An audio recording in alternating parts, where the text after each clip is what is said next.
Ketiga, kesehatan dan keselamatan kerja. Nah, yang pertama ini adalah jas lab. Jas lab digunakan untuk melindungi pakaian kita dari terkontaminasi bahan kimia. Jadi, harus menggunakan jas lab agar pakaian kita tetap bersih. Yang selanjutnya adalah masker. Nah, ini berfungsi untuk melindungi kita dari menghirup langsung bahan kimia. Oleh karena itu, kita diwajibkan untuk memakai masker saat berada di lab.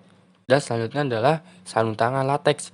Nah, sarung tangan ini digunakan untuk melindungi tangan kita dari bahan-bahan kimia. Dan tentu saja sarung tangan ini digunakan satu kali dalam penggunaan atau disposable. Dan kira-kira seperti inilah penampilannya. Oh ya, jangan lupa untuk mengenakan sepatu. Ini untuk melindungi kaki kita dari tetesan atau tumpahan bahan kimia saat praktikum. Ya, ini ada APAR, alat pemadam api ringan. Dan sesuai namanya, ini untuk memadamkan api yang ringan. Nah, cara pemakaiannya itu ada dengan istilah PASS, PASS. Nah, P-nya itu untuk pull, lalu kemudian A-nya itu untuk aim, itu mengarahkan nozzle ke arah sumber api. Dan S untuk squeeze, tuasnya. Lalu S berikutnya untuk sweep, untuk menyapu sumber apinya, meratakan sumber apinya. Seperti itu. Dan jangan lupa untuk meletakkan APAR kembali pada tempatnya. Lalu kemudian ada jerigen limbah. Jerigen limbah ini berfungsi untuk membuang limbah hasil praktikum kita. Karena limbah ini tidak boleh dibuang langsung ke wastafel atau tempat lainnya. Selanjutnya adalah mencuci alat-alat praktikum setelah praktikum. Di sini kita menggunakan sikat tabung dan menyikatnya secara merata seperti ini. Alat ukur dan cara penggunaan pipet, piknometer, labu ukur, gelas ukur, termometer, pipet volume, pipet ukur, buret. Nah, ini adalah labu ukur digunakan untuk membuat larutan dengan jumlah berakurasi tinggi. Pada lehernya terdapat tanda batas yang menunjukkan ukuran volume sesuai dengan kapasitasnya. Selanjutnya ada mikropipet. Mikropipet digunakan untuk mengambil cairan dengan jumlah yang sangat kecil, yaitu ukuran mikro. Nah, di sini ada pengatur volume yang akan kita ambil. Lalu kita pasangkan mikropipet dengan tipnya. Seperti ini cara pemakaiannya. Jangan lupa untuk melepaskan tipnya setelah pemakaian.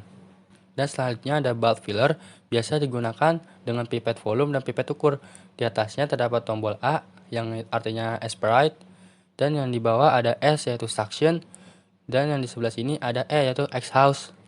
Dan cara pemakaiannya, tekan tombol A dan tekan bulbnya. Kemudian masukkan pipet yang akan kita gunakan ke dalam bulbnya seperti ini, dan kita menggunakan pipet ukur. Lalu untuk menarik cairannya, tekan S suction dengan sesuai dengan volume yang kita inginkan. Untuk mengeluarkan cairannya, tekan E exhaust sehingga cairan keluar semua dari pipet. Nah, selanjutnya ada pipet volume. Pipet volume digunakan untuk memindahkan cairan dengan jumlah akurasi tinggi, dan terdapat pembatas pada pipet volume. Itu sesuai dengan kapasitas pipet volumenya. Cairannya ditarik hingga tanda batas yang terdapat pada pipet volume.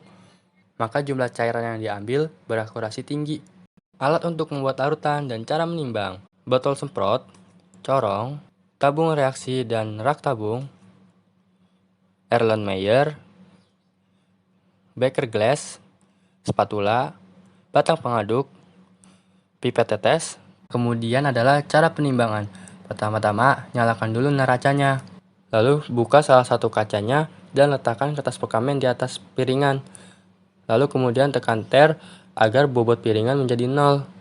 Setelah bobotnya ditara, kemudian buka kembali kacanya dan timbang bahan kimia yang kita inginkan dengan menggunakan spatula. Diambil perlahan agar tidak berantakan. Lalu tutup kembali kacanya untuk melihat massa yang akurat. Setelah penimbangan, jangan lupa untuk membersihkan timbangan dengan cara membersihkannya dengan tisu seperti ini. Alat untuk pembakaran dan cara pembakaran. Penjepit tabung, pembakar spiritus, kaki 3, kawat kasa. Nah, untuk cara pembakarannya, pertama-tama kita nyalakan dulu spiritusnya, lalu letakkan di bawah kaki 3, dan di atas kaki 3 ditaruh kawat kasa. Lalu letakkan beker glass yang berisi cairan yang ingin kita panaskan, seperti ini. Kemudian untuk mematikan pembakar spiritusnya, langsung tutup saja dengan penutupnya. Untuk memanaskan tabung reaksi, gunakan pecepit tabung agar tangan kita terhindar dari panasnya. Dan dekatkan dengan sumber api dengan posisi seperti ini atau seperti ini, dan tidak boleh seperti ini. Ini dimaksudkan agar kita terhindar dari reaksi kimia yang terjadi. Dan untuk memanaskannya, tidak boleh hanya diam saja, harus bergerak dengan gerakan seperti membentuk huruf L seperti ini. Cara menggunakan buret. Pertama-tama, jepit buret pada klem. Pastikan buret terjepit dengan benar agar tidak terjatuh, dan pastikan juga bagian bawah cukup untuk meletakkan Erlenmeyer. Lalu terdapat keran di bawah buret untuk mengatur pengeluaran cairan sesuai dengan yang kita butuhkan. Cara menyaring. Pertama-tama, kita ambil kertas saring dan lipat seperti ini. Lalu gunting kertas saring membentuk lingkaran.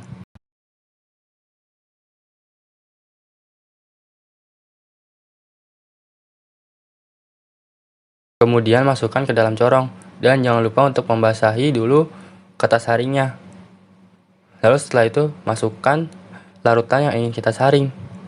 Di sini menggunakan batang pengaduk agar memudahkan untuk menuangkan larutannya. Cara membaca meniskus atas dan meniskus bawah. Nah, pertama-tama ini kita isi dulu gelas ukurnya dengan air. Nah, karena kita menggunakan air adalah meniskus bawah. Dan cara membaca meniskus itu adalah dengan meletakkan background polos seperti ini. Kita di sini menggunakan kertas polos berwarna putih dan pandangan mata sejajar dengan garis meniskusnya. Nah, karena kita ini menggunakan air dan air itu meniskus bawah, kira-kira berapa nih volume airnya? Boleh ya ditebak-tebak.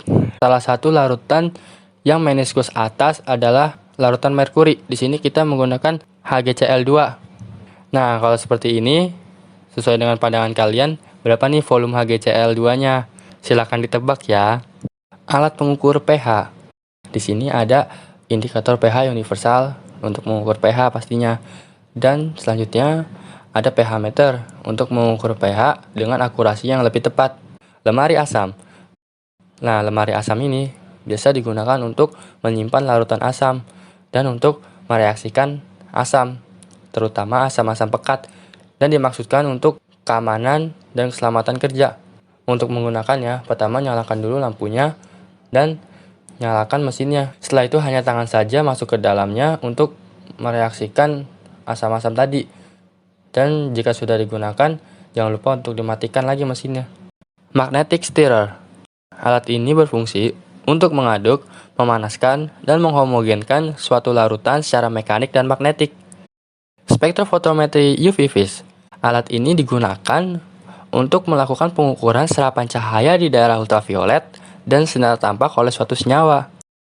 Dan berikut adalah rak bahan yang berfungsi untuk menyimpan bahan-bahan kimia, dan di sampingnya ada rak alat, dan tentu saja untuk menyimpan alat-alat laboratorium.